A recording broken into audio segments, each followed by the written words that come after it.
O fim de tarde na Avenida Faria Lima era um espetáculo de indiferença polida. Os arranha-céus espelhados refletiam um céu que se tingia de laranja e roxo, uma obra de arte que ninguém tinha tempo para admirar. O ar era pesado, carregado com o zumbido de motores de carros de luxo e fragmentos de conversas sobre milhões de dólares, captadas de fones de ouvido sem fio. Era uma selva de concreto e vidro, onde a pressa era a lei e a empatia. Um artigo de luxo que poucos podiam pagar. No meio do trânsito lento e impaciente, cada veículo era uma ilha, e seus ocupantes, reis e rainhas de reinos minúsculos e climatizados, completamente alheios ao mundo que se desenrolava a centímetros de seus vidros blindados. A cidade pulsava com uma energia fria, uma ambição que movia tudo e, ao mesmo tempo, não aquecia ninguém. Dentro de seu sedã alemão, um santuário de couro e silêncio, Ricardo, aos 48 anos, era o retrato perfeito daquele ambiente. Seu terno italiano não tinha um único vinco. O relógio em seu pulso valia mais do que o carro ao lado. E sua voz, ao telefone, era um instrumento de poder, negociando cifras que poderiam mudar o destino de empresas inteiras. Mas por trás da máscara de controle, seus olhos carregavam um cansaço profundo, uma exaustão que não vinha do trabalho, mas de um vazio que o dinheiro jamais conseguiu preencher. Ele era um gigante no mercado financeiro, um homem que construiu um império a partir do nada, mas que vivia em uma cobertura solitária, assombrado pela memória de um filho que seu império não pôde salvar. O trabalho era sua fuga, sua anestesia, e ele se aplicava à dose com uma disciplina implacável. Do lado de fora, no corredor quente formado pelos carros, Daniel, um menino de 14 anos, executava seu balé diário de sobrevivência. Magro, com a pele queimada de sol e roupas gastas, ele se movia com uma agilidade que desmentia a fraqueza em seu corpo. Ele não estendia a mão pedindo esmola. Ele oferecia seus pacotes de bala com uma dignidade silenciosa. Um pequeno empresário em um mundo que não lhe dava espaço. Ricardo o via todos os dias, uma figura anônima no cenário de sua rotina, e o ignorava com a mesma eficiência com que assinava contratos. Hoje, porém, algo estava diferente. Ao se aproximar do carro de Ricardo, o menino cambaleou. Uma tontura súbita o forçando a se apoiar por um instante no retrovisor. Foi um momento de vulnerabilidade, uma pequena rachadura na armadura de sua resiliência diária. Ricardo franziu a testa, um lampejo de irritação por ter seu espaço violado por aquela mão pequena e suja. Ele estava prestes a fazer um gesto para que o menino se afastasse, quando Daniel se recompôs. Em vez de seguir para o próximo carro, ele respirou fundo, olhou diretamente para o vidro escuro e bateu levemente com os nós dos dedos. Ricardo encarou o garoto, esperando o pedido de sempre. Mas o que veio a seguir não foi um pedido, foi uma observação. Com um sorriso genuíno que iluminou seu rosto cansado, Daniel disse, sua voz abafada pelo vidro, "Moço, uma balinha para adoçar o fim do dia. O senhor parece mais cansado que eu." Aquelas palavras, vindas de quem tinha todos os motivos do mundo para se queixar, atingiram Ricardo como uma onda. A pureza e a empatia inesperada quebraram algo dentro dele. Sem pensar, ele encerrou a ligação de milhões de dólares no meio de uma frase. O silêncio dentro do sedã era mais pesado que o trânsito lá fora. Ricardo dirigia sem rumo certo, apenas seguindo as indicações hesitantes de Daniel, que se sentava no banco do passageiro como se estivesse visitando outro planeta. O couro macio, o ar-condicionado silencioso, o painel digital, tudo era um universo à parte da sua realidade de asfalto quente e poluição. Ricardo, por sua vez, sentia o peso daquela decisão impulsiva. Cada metro percorrido o afastava de sua zona de conforto, de seu mundo de planilhas e projeções, e o levava para um território desconhecido, governado por emoções que ele passara anos tentando suprimir. Ele olhava de relance para o menino, para as mãos pequenas e calejadas pousadas no colo, e via um eco de uma vida que ele não pôde salvar, uma responsabilidade que o dinheiro não conseguiu comprar. Chegaram a um bairro modesto, de ruas estreitas e casas que se espremiam umas contra as outras. A opulência da Faria Lima parecia uma memória distante, quase uma ficção. Daniel apontou para um portão de ferro simples, com a tinta descascada revelando pontos de ferrugem. O ar ali tinha outro cheiro, uma mistura de comida caseira, terra molhada e a luta diária de seus moradores. Ricardo desligou o motor e o silêncio que se instalou foi diferente, preenchido pelos sons da vida real. Uma televisão ligada ao longe, crianças rindo na rua, o latido de um cachorro. Ele sentiu um nó no estômago, uma hesitação que não conhecia nas salas de reunião. Estava prestes a cruzar uma fronteira não apenas geográfica, mas emocional, e não tinha a menor ideia do que encontraria do outro lado daquele portão. A porta da casa se abriu antes que eles chegassem, e uma mulher surgiu na soleira. Era Ana, a mãe de Daniel, magra, com olheiras profundas que contavam histórias de noites sem dormir, mas com uma postura que irradiava uma força inabalável. Seus olhos, idênticos aos de Daniel, analisaram Ricardo de cima a baixo, não com admiração pelo terno caro ou pelo carro de luxo, mas com uma desconfiança afiada. A armadura de uma mãe que aprendeu a proteger sua cria de um mundo que raramente oferecia ajuda sem pedir algo em troca. Ela não sorriu, apenas cruzou os braços e esperou. Seu silêncio era uma barreira mais imponente que qualquer muro. Para Ana, aquele homem era uma anomalia, uma peça que não se encaixava em seu quebra-cabeça de sobrevivência, e sua primeira reação foi de pura e justificada suspeita. Ricardo tentou explicar a situação, mas as palavras saíram desajeitadas, quase arrogantes. Ele, que comandava conselhos de administração com poucas frases, agora gaguejava diante daquela mulher. Ofereceu ajuda, falou em médicos, em tratamentos, mas sua linguagem era a do dinheiro, a da solução comprada, e soava fria e impessoal. Ana o interrompeu com uma calma cortante. "Moço, a gente não precisa de esmola", disse ela, a voz baixa, mas firme como aço. "Meu filho trabalha porque tem vergonha na cara, porque ajuda a botar comida na mesa. O que o senhor quer em troca? Ninguém que tem um carro desses para aqui por acaso." A acusação não era explícita, mas pairava no ar, pesada e desconfortável.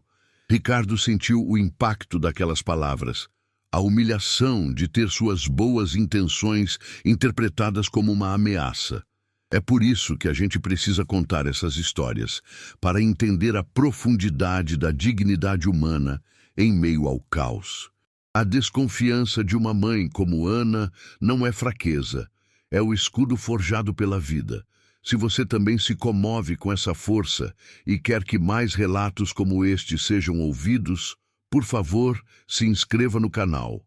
Cada nova inscrição é um voto de confiança, nos dando o fôlego necessário para continuar compartilhando a jornada de pessoas reais que enfrentam o mundo com uma coragem que inspira.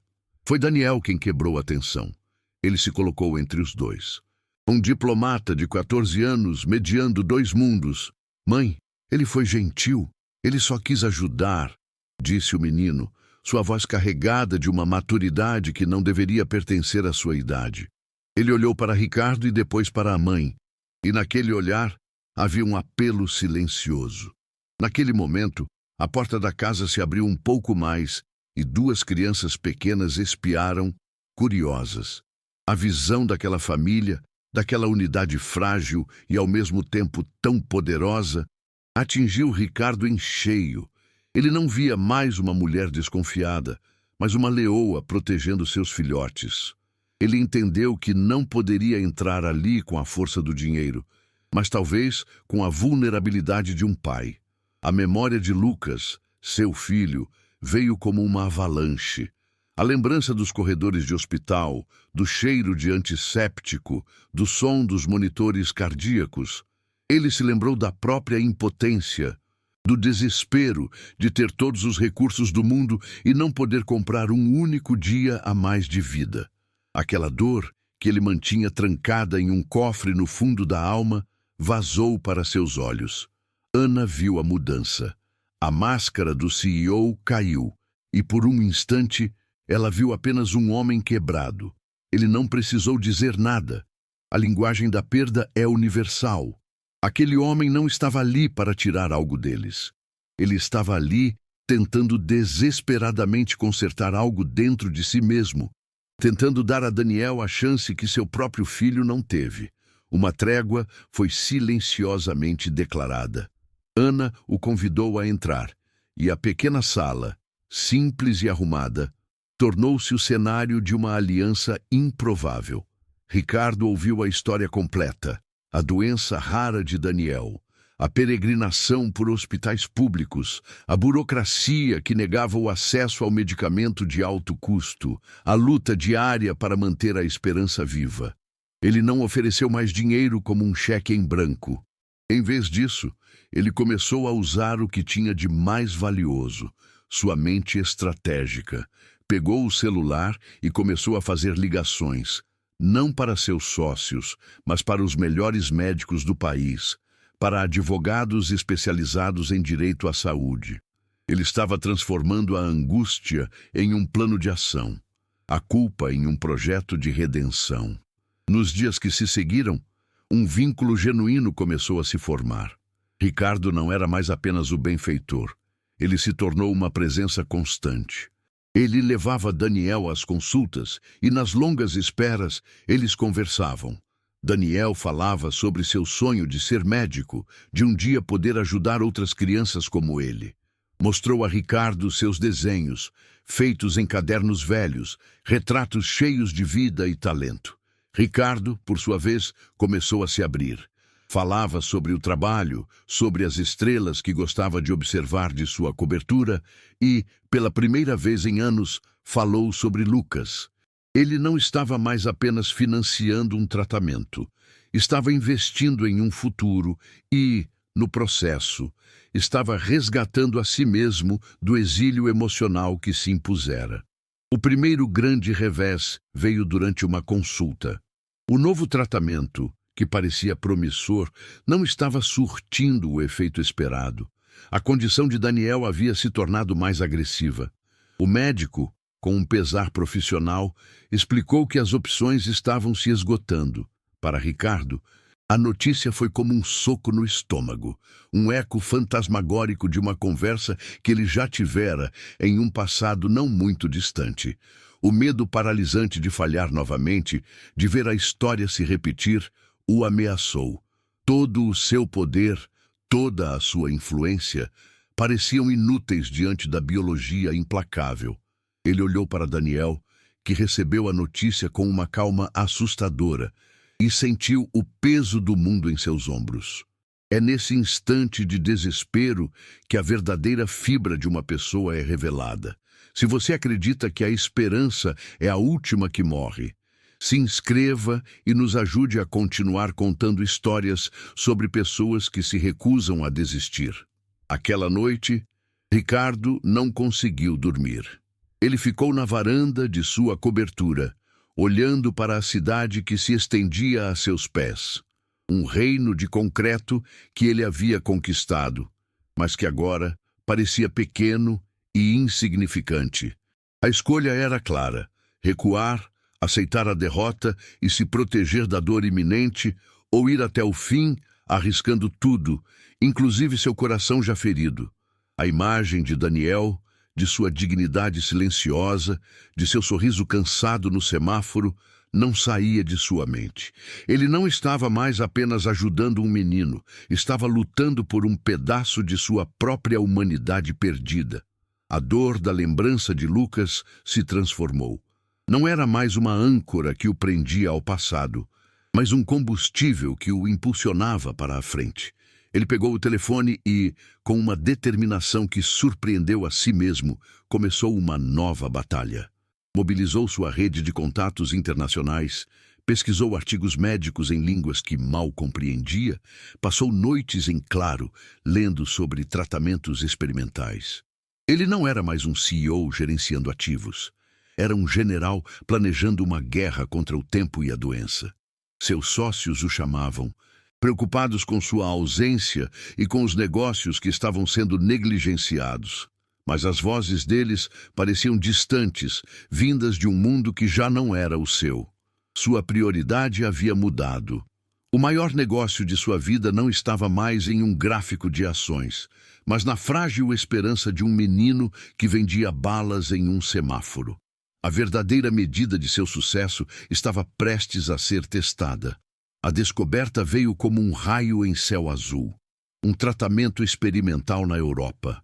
Uma única e remota chance que custava uma fortuna inimaginável. O hospital se tornou o novo campo de batalha de Ricardo, mas um onde suas armas habituais eram inúteis. As paredes brancas e o cheiro de desinfetante pareciam zombar de sua conta bancária. Daniel, agora confinado a uma cama, respirava com a ajuda de aparelhos, sua fragilidade exposta sob a luz fria da UTI pediátrica. Ao mesmo tempo, o celular de Ricardo não parava de vibrar. Uma metralhadora de mensagens e chamadas de seus sócios. A fusão que definiria o futuro de sua empresa, o maior negócio de sua carreira, estava marcada para aquela tarde. Ele estava sendo convocado para uma guerra em duas frentes, e sentia que, em ambas, estava prestes a perder tudo o que havia construído. A pressão se tornou insuportável quando seu principal sócio, a voz distorcida pela raiva do outro lado da linha, gritou sobre responsabilidade, sobre os empregos de centenas de famílias que dependiam daquele acordo. Ricardo se encolheu no corredor, o terno de grife parecendo um disfarce ridículo naquele ambiente de dor real. Ele via médicos e enfermeiros correndo, ouvia o choro abafado de outra família em um quarto próximo, e as cifras de seu negócio soavam obscenas, vazias de significado. Foi nesse instante que Ana se aproximou, o rosto marcado por lágrimas secas, mas os ombros eretos.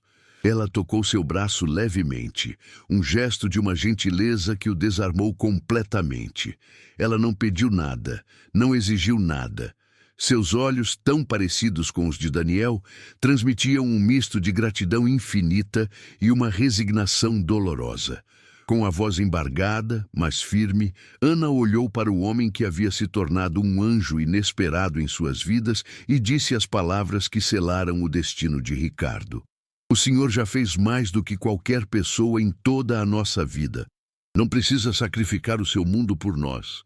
Nós vamos ficar bem. O Senhor nos deu esperança, e isso já é tudo. Ela estava lhe dando uma saída, uma permissão para voltar à sua vida, para salvar seu império. Ela entendia o peso da escolha e, em um ato de compaixão suprema, tentava libertá-lo da responsabilidade. Mas aquelas palavras tiveram o efeito contrário. Elas não o libertaram.